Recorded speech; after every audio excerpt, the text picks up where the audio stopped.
That he who blesseth himself in the earth shall bless himself in the God of truth. And he that sweareth in the earth shall swear by the God of truth, because the former troubles are forgotten, and because they are hid from thine eyes. For behold, I create new heavens and a new earth, and the former shall not be remembered, nor come into mind. But be ye glad and rejoice forever in that which I create. For behold, I create Jerusalem a rejoicing, and her people a joy. And I will rejoice in Jerusalem, and joy in my people. And the voice of weeping shall be no more heard in her, nor the voice of crying. There shall be no more thence an infant of days, nor an old man that hath not filled his days. For the child shall die 100 years old. But the sinner, being 100 years old, shall be accursed. And they shall build houses and inhabit them, and they shall plant vineyards and eat the fruit of them. They shall not build, and another inhabit. They shall not plant, and another eat. Whereas the days of a tree are the days of my people, and mine elect shall long enjoy the work of their hands. They shall not labor in vain, nor bring forth for trouble, for they are the seed of the blessed of the Lord, and their offspring with them.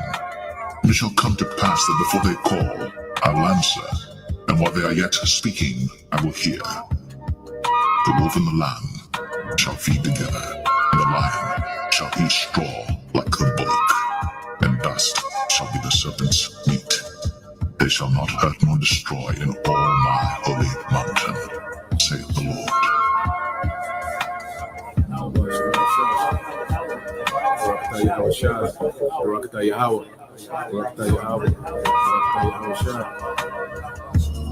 This is exactly what the Most High is going to do with his elect, with the nation of Israel in general. Because the nation of Israel will be a nation of superhumans on the planet Earth. And this is what's coming.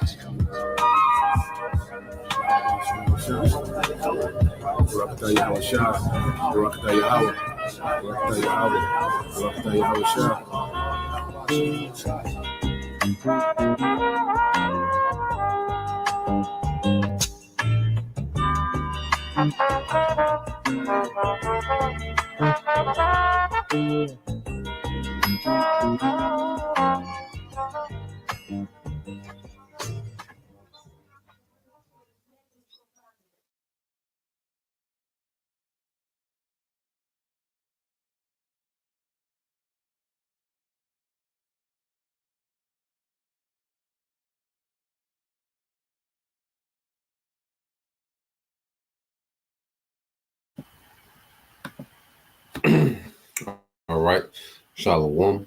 First and foremost, I would like to give all praise and glory unto Yahweh, Bahashim, Yahweh Shai, Bahashim, Rakakwadash. Double honors unto the apostles and the elders of GMS who rule well, teach well, being great examples to us younger brothers. And peace and blessings and salutations to the hopeful elect out there pushing his word in truth. And this series across the four winds in the name of Yahweh Bahashim Al Shai, pushing to get up out of here. Shalom to the hopeful elect, the believers, the listeners who have came back to the obedience of the scriptures through faith in Yahweh Bahashim Al Shai. All right. And what we're going to get into this morning, is finish out, the book of 2 Samuel. We made it to the 24th chapter. All right, the last chapter in the book of Samuel, 2 Samuel. Okay, and it goes into another, one of King David's sins, was him to number Israel. Okay, which was prohibited not to do unless commissioned by Yahweh Bashem Al Shai, which Moses was given the order, all right, from on high, to do that. King David wasn't, but it was a spirit on King David to do it, and the Lord was angry at Israel. So to kind of explain it, let's go to 2 Samuel. Then we'll get the same account in Chronicles. Just delve into it. Because we serve a power.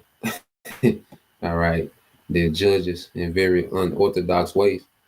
He caused things to happen, just to bring judgment, Okay, because when you read 2 Samuel 24:1, it says, once again, the anger of the Lord burned against Israel. So we have to look at the Lord's anger at Israel. So there's certain people that he wants to judge. So he causes certain things to happen, all right, so he can, be justified in judging, okay, these particular Israelites. You see, it says, once again, the anger of the Lord burnt against Israel, and he caused David to harm them by taking their census. Go and count the people of Israel and Judah, the Lord told him. Now, you'll say, well, the Lord gave him permission. Well, the Lord put a spirit on David, okay, and it was a spirit from the left hand side. All right, when you go to uh, Chronicles, okay, I think it's Chronicles 23. Uh, it might be second. Might be Chronicles 21. Let me see. All right, yeah, First Chronicles 21. All right, and this First Chronicles 21:1, it says Satan rose up against Israel and caused David to take a census of the people of Israel. So the Lord put, a wicked spirit, on King David to do this. Okay, and it will put, King David in the bind. All right, and the Lord wanted to bring, judgment on the large amount of Israelites, and this was the way he went about to do it. He allowed Satan, to possess, King David, okay, on the left hand side and take a census, which was off. Okay, so let's go here real quick. Isaiah 45, because the Lord controls both sides. You know, as we was brought up in the church, we was to think that Satan and the Most High was just at this, they just had this, rivalry. There was this constant war between evil and good. The Most High only controlling the good and Satan controlling everything evil. No, the Lord controls everything. Okay, left and right. All right, you go here to Isaiah 45. All right, and 7 says, I create the light and make darkness. I send good times and bad times. Okay, because I say in the Christian church, we was made to believe, just Satan was operating his own independent, entity, just doing what he wanted to do, wreaking havoc. And the Most High is trying to figure out how to stop him, trying to counter him. No, Satan answers to Yahweh Bashem Al Shah. Okay, and the scripture calls him one of the sons. All right, and he has a task on the left hand side. All right, to cause bad times. You see, he says, I, the Lord, am the one who does these things. All right, because as you go into the book of Job, so Satan, is dispatched from the throne. Okay. Now this is the book of Job, chapter 1. And 1 said there was once a man named Job who lived in the land of Uz. He was blameless, a man of complete integrity. He feared the Most High and stayed away from evil. He had 7 sons and 3 daughters. So like he said, he owned 7,000 sheep, 3,000 camels, 500 team of oxen, and 500 female donkeys. He also had many servants. He was in fact the richest person in that entire area. Job's son would take turns preparing feasts in their homes, and they would also invite their 3 sisters to celebrate with them. All right. With these celebrations ended, sometimes after several days, Job would purify his children. He would get up early in the morning, offer a burnt offering for them. For Job said to himself, perhaps my children have sinned and have cursed the Most High in their hearts. This was Job's regular practice.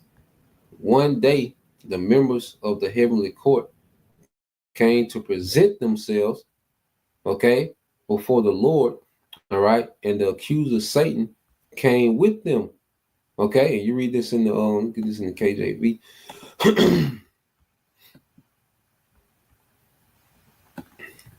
All right, this is Job 1-6.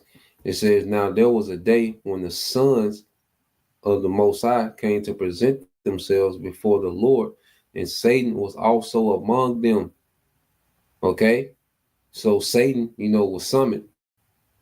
All right, and if Satan was, this rebel, okay, the biker jacket on the Harley Davidson, the shades, you know, just as a rebel in the earth. All right, he wouldn't have been summoned. All right, he was in order. You see, it says, "And the Lord said unto Satan, Whence comest thou?"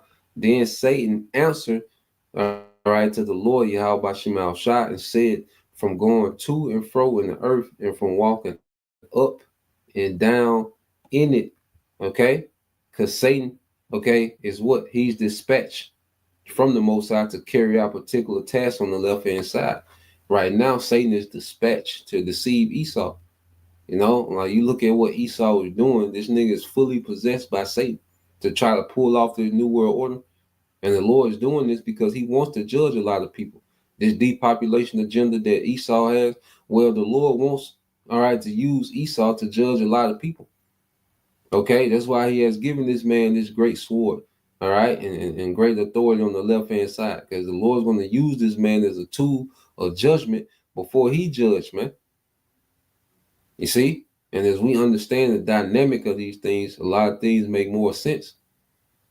Okay, because I say the narrative of the Christian church, as if Satan, just out and about doing his own thing. No, Satan is dispatched. He's given task. That's why you keep reading. It says, "And the Lord said unto Satan, Hast thou considered my servant Job, that there is none like him in the earth, and perfect and upright man, one that feared the Most High and eschewed evil." So the Lord, all right, brings up Job.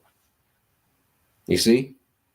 And Satan, lets you know that he's not doing his own thing because he has to be given permission, to go, all right, and be unleashed on Job. Okay, he said, "Then Satan answered the Lord and said, Doth Job fear the Most High for naught? Hast thou not made a hedge about him?" So Satan couldn't get through the hedge that was about Job. Okay, the Lord had to drop that hedge. Okay, it says, "And about his house and about all that he have, thou hast blessed the work of his hands, and his substance in the increase." All right, and his substance is increased in the land. But put forth thy hand now and touch all that he have, and he will curse thee to thy face.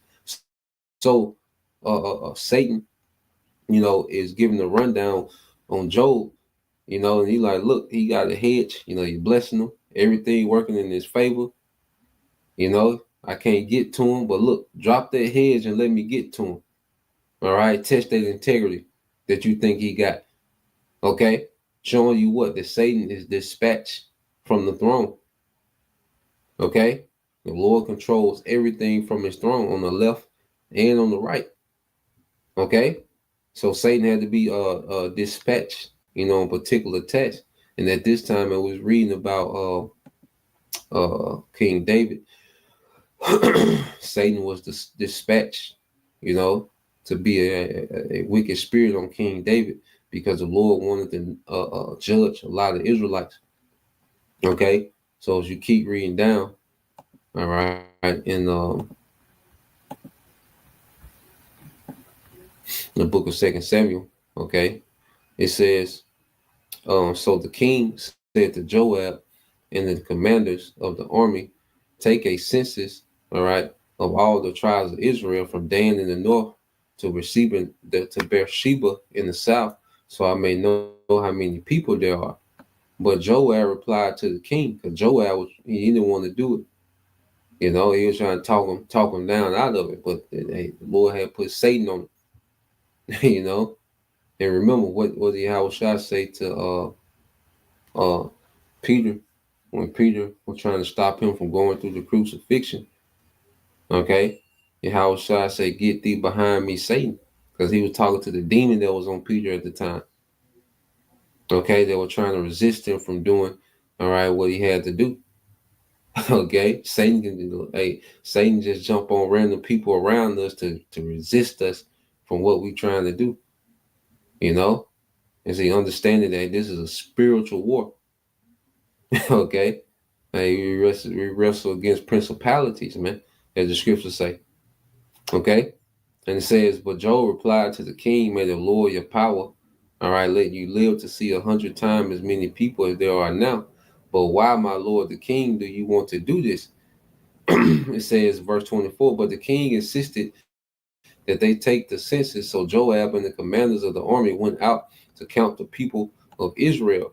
First, they crossed the Jordan and camped at Arar, south of the town in the valley, in the direction of Gad. They went on to Jazar, then to Gilead in the land of to Tatin Hadishi, and then Jan, all right, and around to Sidon.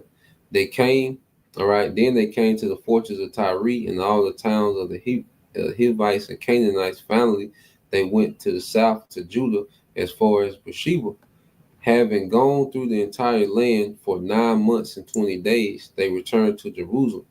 Joab reported the number of people to the king. There were 800,000 capable warriors in Israel who could handle the sword, and 500,000, all right, in Judah. But after he had taken the census, David's conscience began to bother him. So now the Lord took the demon off of him. Soon as he got him to finish that task, all right, that sin of counting the people, the demon left. And that's how demons operate, man. Demons will jump on you in a moment, you know, to do a particular thing. And once the mission, the task is accomplished by the demon, it'll leave. You see? You know, and that's why we have to always have this self-awareness, man, you know, to self-examine. Because you can be operating with a demon on you, thinking you in the right, you know. And I'm speaking from experience, man. Okay? And once you perform a particular task that demon have you looking crazy as hell, it'll leave and all your right senses will come back and you be tripping. You know, you're like, damn, I was tripping. You know? But so yeah, as soon as he numbers and he finished the numbering, you know, he had Joab and his men, you know, to number Israel, you know, his conscience or the spirit, okay, that right spirit was awakened back in him. Okay, he says, but after he had taken the census, David's conscience began to bother him, and he said to the Lord, I have sinned greatly by taking this census. Please forgive my guilt, Lord, for doing this foolish thing. You know, so that demon was off of him, and he was back seeing in his right mind. It said the next morning, the word of the Lord came to the prophet Gad, who was David's seer. This was the message. Go and say to David, this is what the Lord says. I will give you three choices. Choose one of these punishments, and I will inflict it on you. All right. So Gad came to David and asked him, will you choose 3 years of famine throughout your land, 3 months of fleeing from your enemies, or 3 days of severe plague throughout your land?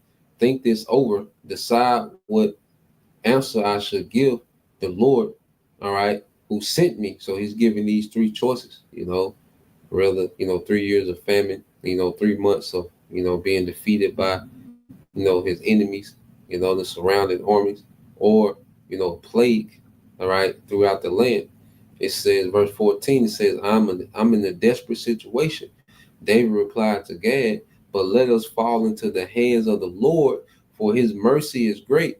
Do not let me fall into human hands. So he was like, look, out of all these options, I just deal with the plague that the Lord gonna send, because he like, I know the Lord is gonna have mercy. You know, the heathens, you know, they can be merciful. You know, he's like, I'd rather deal with the Lord because the Lord understands mercy. You know, people don't. You see, so he took his chances with, you know, letting the Lord plague him. You know, because he understood that the Lord had mercy, man. Okay, you see, the Lord, you know, when it wouldn't go too far, you're gonna see, you know, the Lord's mercy, man. You see, and Lord will, you know, and this because this all ties into the sure mercies of David. Okay, and hopefully we fall under those mercies, man. Matter of fact, let's get this because we brought this out yesterday. When you go here to Isaiah, when we go back, 2 Samuel. All right, so this is the book of Isaiah 56. Okay. Because what David repented, he sinned, but then he repented. Okay. Uh, 56. Might be 55. Yeah, Isaiah 55:6. It says, "Seek ye the Lord while he may be found. Call you upon him while he is near." And we seen King David, as he came back to his senses. He immediately, repented unto the Lord. And we've all, was had demons on us in the world, Satan on us in the world. Okay. And then, as we awaken, to who we are, we heard this word. That's why this word is so powerful, because it gets demons off us, man. That's why, scripture say, how can a young man cleanse his way except by taking heed to this word? So this word is a daily cleansing, man. It cleanses demons off us, man. When we read, you study, you do lessons, you go on fast, it's just getting demons off us, man. You see, literally, man. So as we awaken back to the truth, man, that we've been brought into, the mercy of the Lord, and it's keeping these demons at bay, man. And it's a continual process, man, because Satan, is always out to get, Satan is, like he said, he's going to and fro. Satan is going to and fro throughout the earth, man. Trying to see whom he can devour. That's why even I'm gonna get this.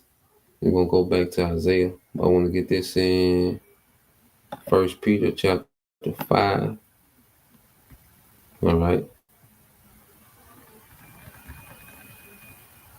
All right. Yep. 1 Peter 5:8. It says, "Be sober, be vigilant." All right. And it says, "Be sober and vigilant." And being vigilant, man, is being, hard body in this truth, man, engulfed in this thing. That's what keeps us, a hedge around us being engulfed in this. When we start to operating outside, the ministry of outside of this wisdom, okay, and guess what? We are now in Satan's territory. Because remember, Satan, okay, runs this current society, man. Edom comes in, it says his energy is out of the working of Satan. Esau runs the earth through the energy of Satan. Everything outside the truth, outside the ministry, is in the workings of Satan, man. Okay, people are operating, okay, off Satan, a satanic belief system. Self-worship, out for self-gain, narcissistic. All those are Satan characteristics, man. Okay, so we have to understand that Satan is on these people in the earth, man. The spirit of Satan is heavily and is constantly increasing on these people, man. So we have to be vigilant, okay, in Yahweh Bashim al-Shah. You see? I want to see. Let's see what they give us some.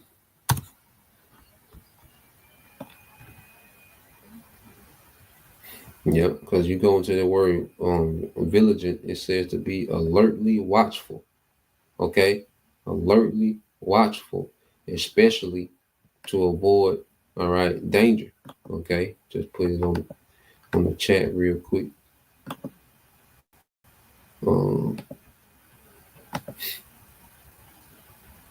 Yep. So you go into being vigilant. It says alertly watchful. All right. Especially to avoid danger. Okay. So we're to be sober. All right. To be level-headed. To be on point. All right. I know brothers in the military, now that they done military service. I believe the brother that's on now, the brother One, Abad, Shalom to all you brothers. Okay. But you're in the military, man, you're constantly, you're trained to be very alert, okay, to be vigilant. You're out in the field. You see, so this is a spiritual war. So we're, commanded to be vigilant against Satan, man, to peep, You know, you got to recognize Satan on people and Satan in the situation. You know, you go to a restaurant, Satan be on the waitress to try to get you out of character. You know, certain people walk by, say random, you know, you got to be vigilant, okay, in the spirit, okay, because Satan is always trying to pull a play off, man. You know, so let's go back to the book of Isaiah. Um,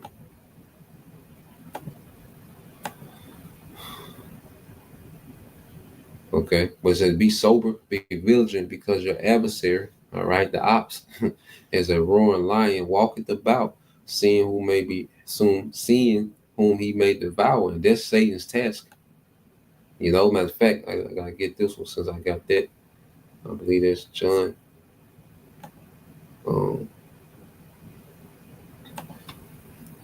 It might be Luke. Okay. Yep, it's Luke 22 and 31. All right. If I say Satan, you know, he's been commissioned, you know, to catch people slipping like the Lord. He has commandments from the Lord to see who he can catch slipping, man. You know, in the spirit, you know, and devour them, man. You know, and brothers, you know, that's been around and, you know, seen different camp members, you know, slipping in the spirit and Satan devoured their ass, and now they're back in the world. Okay, it's a scary thing, man. All right, this is Luke 22 and 31. It says, "And the Lord said, Simon, Simon, behold, Satan have desired to have you, that he may sift you as wheat." Okay, and you go into this word sift. Okay.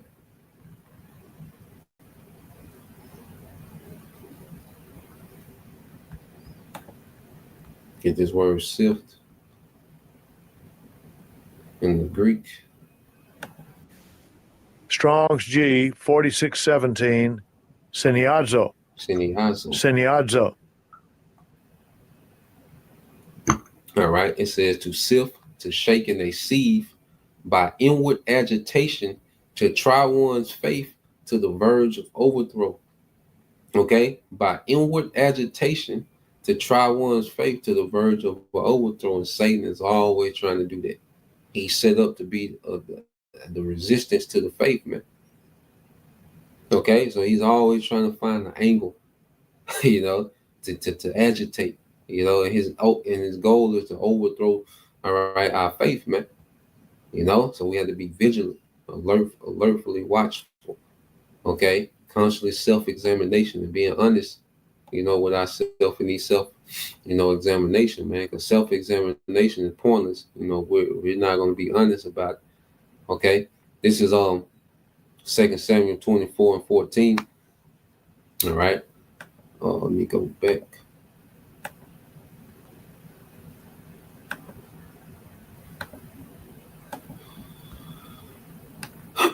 All right, 2 Samuel 24 and 14.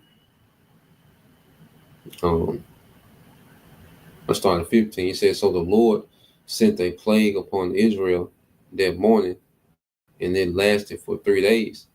A total of 70,000 people died throughout the nation, from Dan in the north to Beersheba, okay, in the south. But as the angel, right, was preparing to destroy Jerusalem, the Lord relented and said to the death angel, 'Stop it, that is enough.' At that moment, the angel of the Lord was by the threshing floor of Aranah, all right, the Jebusite, okay, which he lived, you know, in the region of the that used to be of the Jebusites, you know. Remember, King David conquered a lot of lands, you know, from Ham, you know, during his reign. Okay, so you had Israelites, you know, living in these places. Okay, that's why he had Uriah the Hittite. Okay, he was an Israelite, you know, he was dwelling, you know, his estates. Okay, one of the lands that formerly belonged, you know, to certain tribes of Canaan. Okay, even the whole Israel was named, all right, Canaan at one time. Okay, before, you know, Joshua, and then leading up to the time of King David, you know, began to conquer. Okay, and Israelites began to dwell in these different lands. Okay. So the Lord, sent the death angel, and he was getting busy, 70,000. The Lord wanted to kill those 70,000 anyway. All right. And this just was the way he went about doing it. All right. And he wanted to kill those 70,000 anyway. Okay. And those angels, he had to stop the angel, because you go into how those angels operate, they get off on this. Okay. And see, the Lord is finna let loose these angels in the earth, man, and they get off on judging. They're always waiting to be dispatched to get off, man. Okay. So like it. So you go to Psalms 103 and 20. It says, "Bless, all right, the Lord Yahweh Bashem Al Shai, ye his angels that excel in strength, that do his commandments." So like it.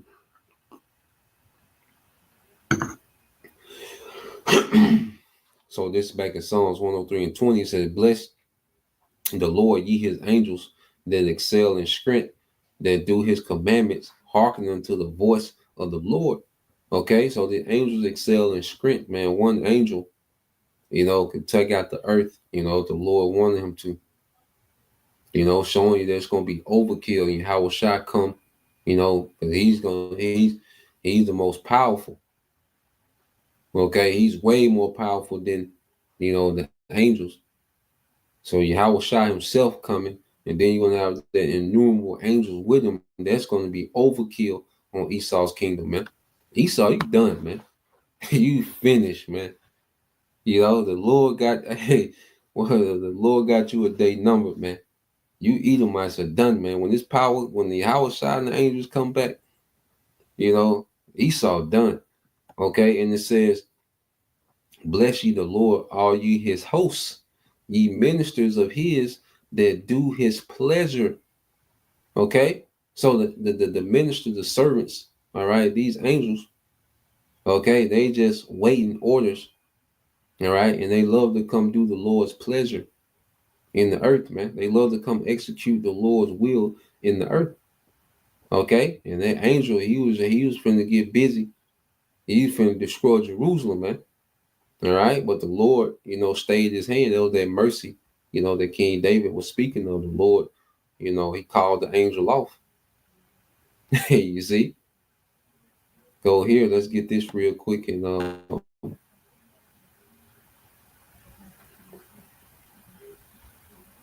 let's get this real quick.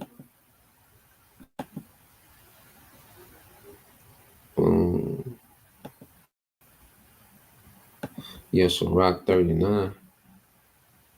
All right, this is the book of Sirach, chapter 39, verse 28.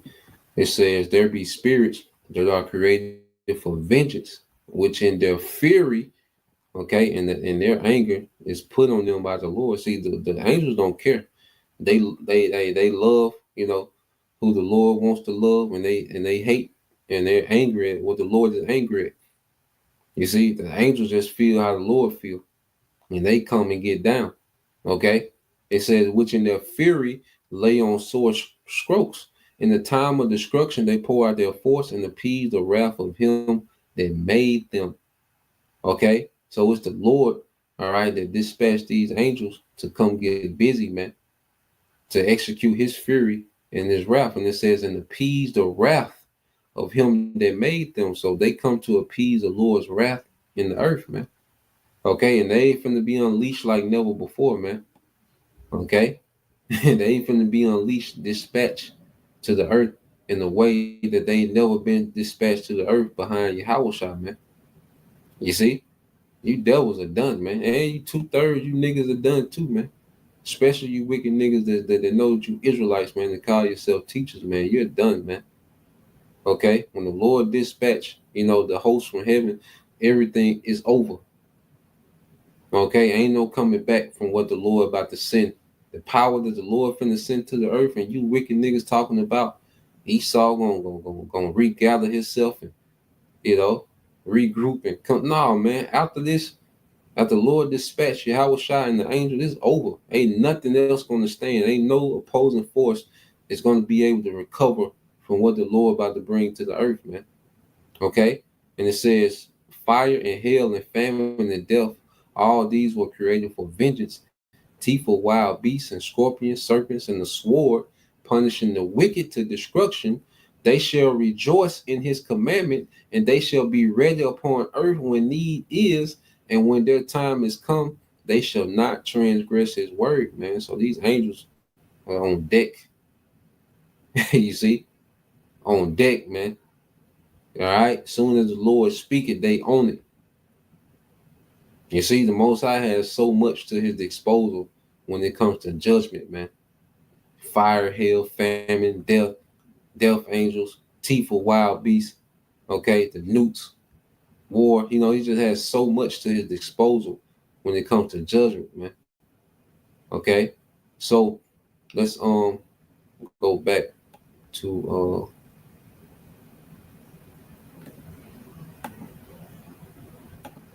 the book of Psalms. The book of 2 Samuel. All right. 2 Samuel 24 and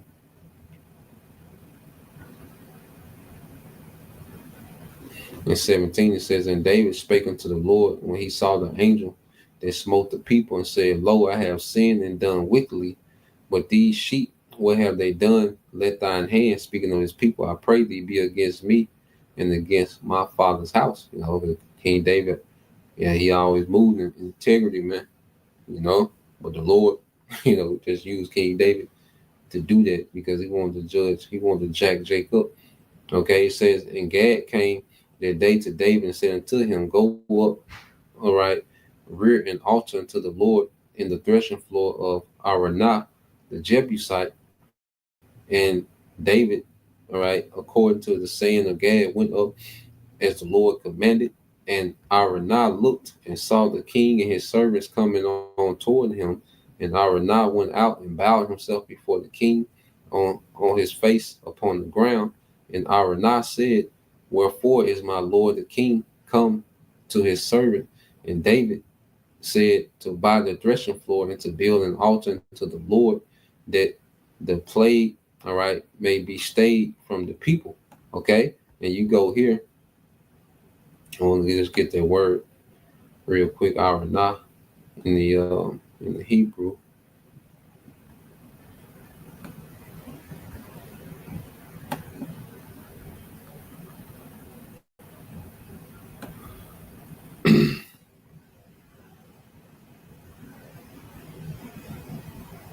All right, which is in Hebrew is Araunah.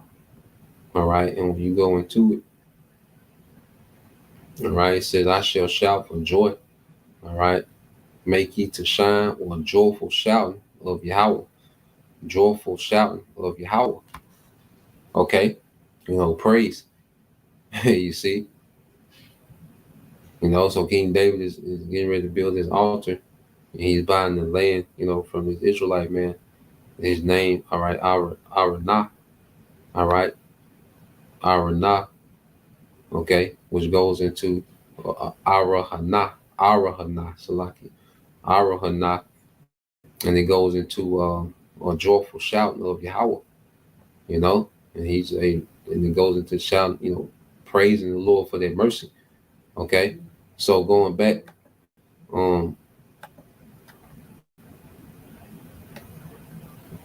verse 23 says, and all these things that Araunah, all right, and all these things that Araunah as a king give unto the king. And Araunah said unto the king, the Lord, thy power accept thee.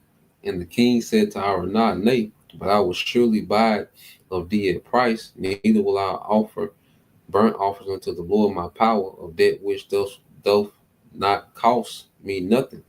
You know, so King David, like, he was trying to give it to him, you know, the threshing floor, all right, and, you know, King David was like, nah, I'm gonna buy it. You know, I'm gonna sacrifice to the Lord. I don't want to, all right, sacrifice to the Lord something that was a gift to me. You know, it's a sacrifice. You know, you see. And it says, so David brought the threshing floor, all right, the oxen for 50 shekels of silver, Okay. And David built an altar unto the Lord and offered burnt offerings and peace offerings. So the Lord was entreated for the land, and the plague was stayed from Israel. So he called off the plague. He eventually had mercy. So that concludes, all right, the book of Second Samuel. Abaratazah. We carry on into the book of Kings. Because like I said, this is our history. So Abaratazah, we just keep trailing through in the spirit. And may you brothers and sisters continue, to be, edified, from this series. I pray that it's all making sense, coming together, the pictures being painted, of our history, because we go into a lot of history, but what history is more important than ours, so Lord will, you brothers, all right, and you sisters edified. Till next time I say shalom, Kwame Mashallah, Abba soon, shalom.